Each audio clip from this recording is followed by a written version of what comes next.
जय श्री राधा कृष्ण। देखो, होली के दिनों को जले फूके दिन कहते हैं। इस समय में नेगेटिव पावर अपने चरम पर होती है। होलिका दहन का दिन तंत्र शास्त्र के लिए बहुत खास होता है, क्योंकि इस दिन की गई पूजा विशेष सिद्धि के लिए की जाती है और बहुत जल्दी मिल भी जाती है। इस दिन टोना टोटकों का प्रभाव 2 गुना होता है, इसलिए इस दिन कुछ सावधानियां बरतना बहुत जरूरी है। इस दिन मतलब छोटी होली वाले दिन, वरना सच्ची लाइफ में लेने के देने पड़ जाते हैं।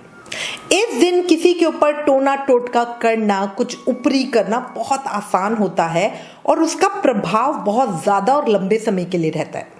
इसीलिए हमारे बड़े बुजुर्गों ने कुछ इन चीजों से बचने के लिए हमें कुछ सरल सावधानियां बताई है, जिनको फॉलो करके हम किसी को भी अपना या अपने परिवार का नुकसान करने से, बुरा करने से रोक सकते हैं।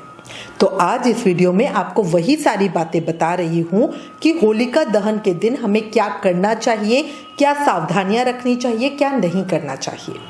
चर्चा शुरू करने से पहले एक रिक्वेस्ट, अगर चैनल पर नए हो तो चैनल अभी सब्सक्राइब करें।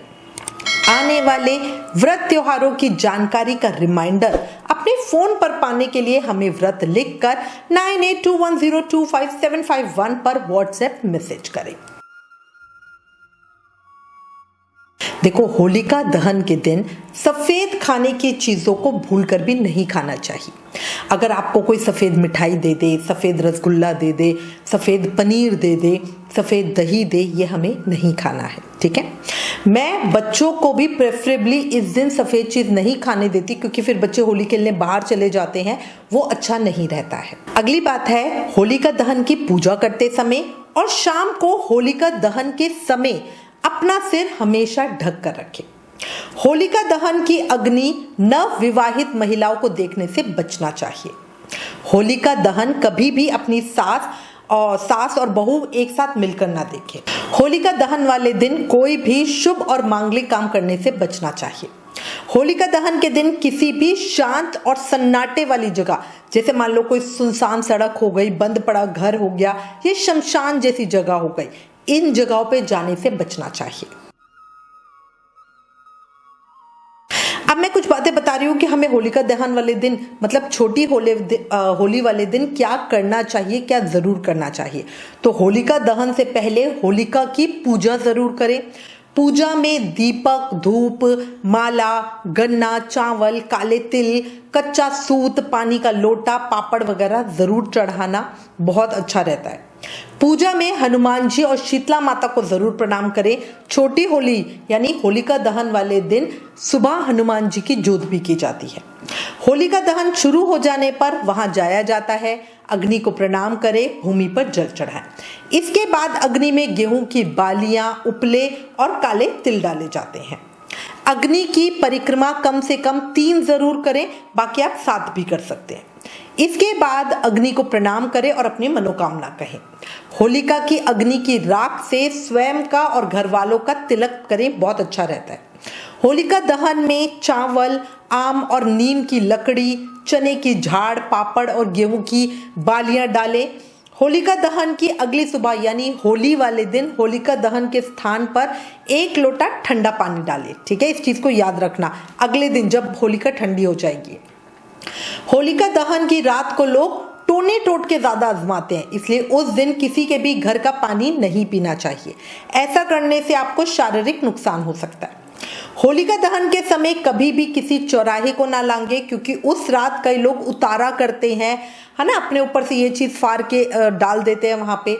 इससे वो चौराहे पे नींबू काट के डालते हैं या कोई और टोटका भी कर देते हैं, और अगर उस टोटके पे आपका पैर पड़ता है तो होता क्या है कि दूसरे की मुसीबत आपके गले पड़ जाती है। होलिका दहन के दिन दूसरों के घर खाना भी नहीं खाना चाहिए, क्योंकि देखो किसी का कुछ नहीं पता, कलयुग है, हो सकता है वो आपको कुछ मिलाकर खिला रहे हो जिससे आपका दुर्भाग्य आ जाता है, ठीक है। तो बहुत इस चीज का ध्यान रखना। होलिका दहन की पूजा करने जाते समय महिलाएं तैयार होके जाती है, पर याद रखना उस समय कभी भी बाल खुले मत रखना, बाल बांध के ही रखना चाहिए। इस समय में नेगेटिव एनर्जी बहुत ज्यादा पावर में होती है और वो खुले बालों से आकर्षित हो जाती है, इससे आप पर मुसीबतें आ सकती हैं, तो स्पेशली ध्यान रखना। होलिका दहन के दिन किसी को भी उधार में पैसा ना दें। ऐसा करने से माँ लक्ष्मी आपसे रूठ सकती हैं, ठीक है। आर्थिक परेशानियों का आपको सामना करना पड़ सकता है, धन की कमी आ सकती है। अगर आपका कोई पड़ोसी या कोई दूसरा व्यक्ति होलिका दहन के दिन आपसे कोई सामान मांगने आए तो वो भी उसे भूलकर नहीं देना चाहिए, क्योंकि इसका उस चीज का इस्तेमाल वो आपके खिलाफ भी कर सकता है और इससे आपकी किस्मत के दरवाजे बंद हो सकते हैं। ये सिर्फ बातें मैं आपको प्रिकॉशन के लिए बता रही हूँ, ठीक है। होलिका दहन वाले दिन कभी भी कपड़े खुले आंगन में भी नहीं सुखाने चाहिए, क्योंकि ऐसा करने से कपड़ों में नेगेटिव एनर्जी आ जाती है और वो बाद में आपको हार्म करती है। होली के दिन दूसरों के घर में भूल कर भी सफेद रंग की चीज नहीं खाना, क्योंकि इन चीजों में टोटके का असर सबसे ज्यादा होता है। इस दिन किसी से भी अपशब्द मत कहना, लड़ाई झगड़ा मत कहना, इससे भी बुरा समय आ जाता है। साथ ही आपके कामों में परेशानियां भी आ सकती हैं। अच्छा, छोटी होली यानी होलिका दहन वाले दिन आपको पूजा करनी होती है। उस दिन महिलाएं व्रत भी रखती हैं, इसलिए उस दिन में किसी भी तामसिक चीज को खाने से बचना चाहिए। प्याज लहसुन का खाना भी नहीं खाना चाहिए। अच्छा होता है घर में त्योहार का शुद्ध सात्विक खाना बनाएं। शास्त्रों में पूजा पाठ के दौरान तामसिक चीजों को खाने की मनाही की गई है। अच्छा, इसके अलावा किसी भी नव विवाहिता को होलिका की आग देखने से मना किया जाता है, जिसकी शादी का पहला साल होता है, क्योंकि होलिका दहन की अग्नि को एक जलते हुए शरीर का प्रतीक माना गया है। कहते हैं अगर नव विवाहित जोड़ा होलिका दहन की अग्नि देखता है तो उसे वैवाहिक जीवन में परेशानियां आ सकती हैं। इन चीजों का ध्यान रखिए, अपना और अपनों का ध्यान रखिए। होली का पर्व है, खुशियों के साथ मनाएं। इसी के साथ मैं उम्मीद करती हूँ इस वीडियो में दी गई जानकारी आपके लिए उपयोगी होगी।